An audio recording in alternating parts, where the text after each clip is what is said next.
Okay, just come across this amplifier. It's been back twice to us in the space of 3 years, so it's been passed to me to look at, and it's a 280 watt.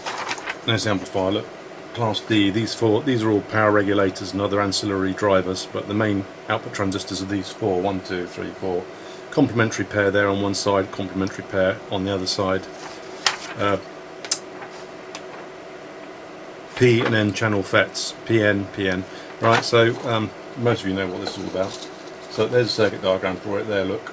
And we've got the drive to these gates going in, and we've got a Darlington driver here and here to assist the actual driver chip. A very common setup indeed. But you know, why do they keep blowing up? Well, we wonder why. And yeah, so if any of you lot are repairing a Class D amplifier, big powerful ones, or even minor ones actually, the best bet you can do is to, if it keeps going wrong, you can't really easily tell, but if you remove the heatsink, I know it sounds a bit going against the grain running a power amp without the heatsink, but if you keep the output levels low and you just let it go into idle mode, it should tick over without getting too warm. And the heat that's released by these chips, let's put the power on now. I've just switched the power on to the amp, I forgot to turn it on. Yeah, the heat that's released, generated by these FETs, dissipated, should I say, by these FETs, obviously manifests itself as heat. Is find a pointer. Something to point with. My kingdom for a pointer. Right. So where are we? Yeah. So these are something like 50 amp FETs. So when they're fully switched on, there's a couple of hundred milliohms, if that. So on, a couple of hundred milliohms. Off, effectively infinity. You know, obviously not infinite, but as far as power dissipation is concerned, they're off. There's no current flowing through them. They can't dissipate.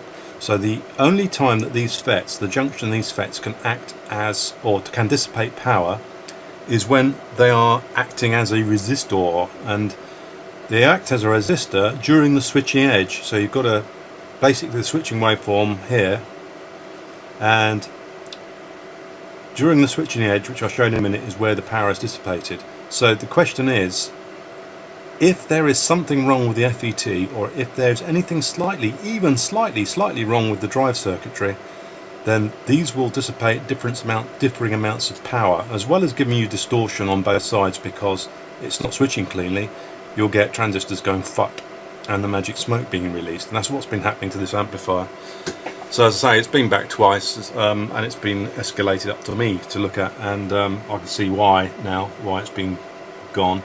So this is a bit of a training video really for guys that are repairing amplifiers. So bear that in mind, memorise, put that in your memory.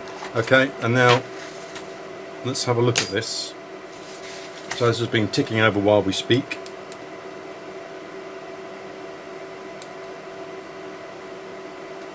And can you see that?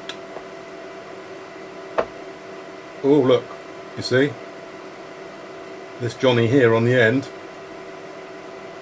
it's a little bit out of focus, sorry about that, but you can see basically what we're talking about here. And we look at this one. Oh, where is it, that one? It's very difficult there. That one's cool. Johnny's hot. And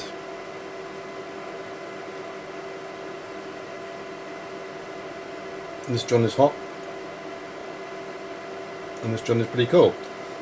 So yeah, you've got illustrates the point. I can feel it with my fingers. That one's quite hot. That one's cold. Cooler, warmer.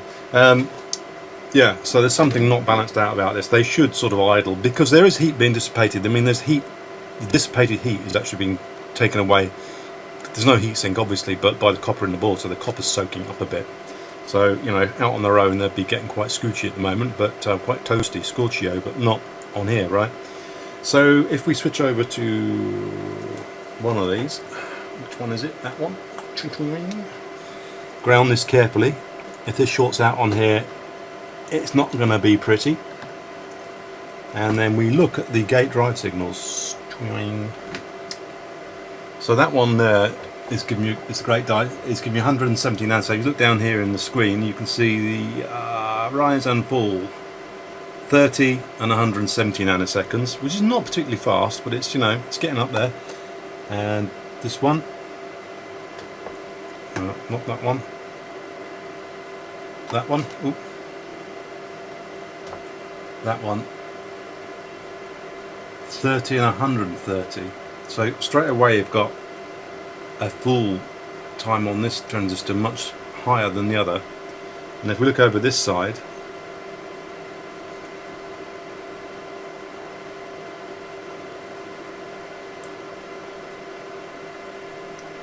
there's the gate drive signal.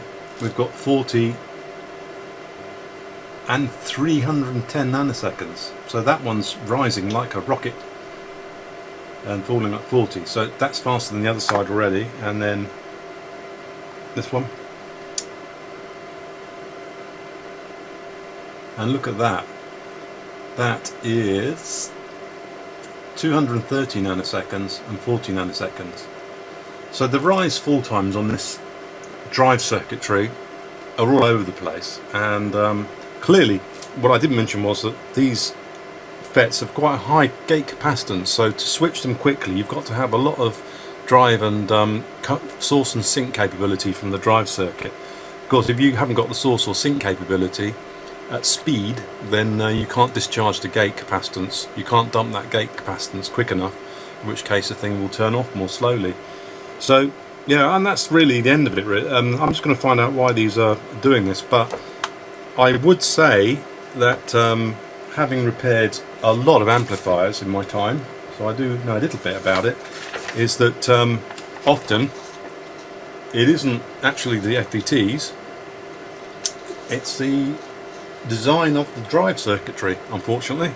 So often it's necessary to make them reliable is to actually modify the drive circuit. I'm going to investigate this one to make sure that these transistors are the right type and they've got the right HFE. I've got a transistor device checker to check the HFE of these transistors is correct on both sides, and you can see this gate is driven through a capacitive network. This one's just driven by a 84 ohm resistor and a diode to jump the charge. So that's the switch off diode. That makes it switch off more quickly. This one makes it switch on more quickly because it's a P channel and an N channel FET. So somewhere in here is a variable in the design which is altering the switching on and switching off times of the output stages. Are you aware these work in complementary to each other?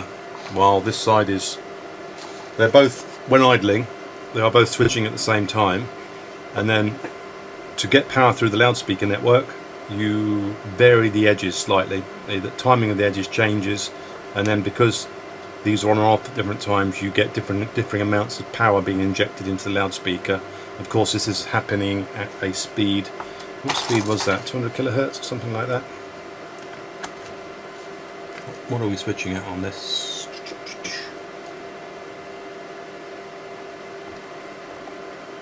Yeah, so this is switching at 250 kilohertz.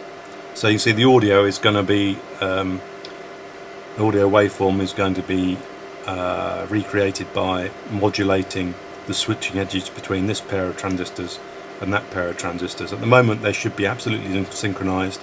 There should be no power flowing in the loudspeaker, and they should be pretty cool actually as well. And as you vary the switching edges relative to each other, then one pair of transistors on and one is off, so you've got the full 40 volts across the outspeaker filter network. So by varying the timing of those two edges you can actually vary the drive through to the loudspeaker. But so I'm going to investigate this further, but I thought you might find that interesting. Here you have it. So this is the data sheet of the P channel FET, and if we look at the input capacitance, which is the gate drain capacitance, between 600 and 900 picofarads, so it's pretty high, isn't it, when you're working at 250 kilohertz and you're looking very, very rapid transition between on and off. Pretty slow. So yeah, I mean if we're looking at this alone, the input capacitance, then you've got a drive some pretty high current spikes in and out to discharge that quickly over a period of say 30 or 40 nanoseconds. And one thing, this is a particularly unreliable amplifier, this type of amplifier, which is good for us because we repair them. But if I just go into telemacro, you'll notice, this is turned off at the moment, you'll notice that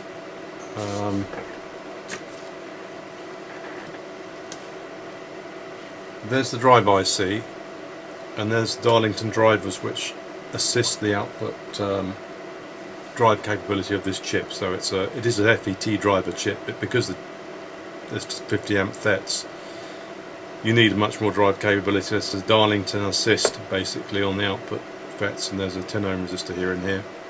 Standard circuit.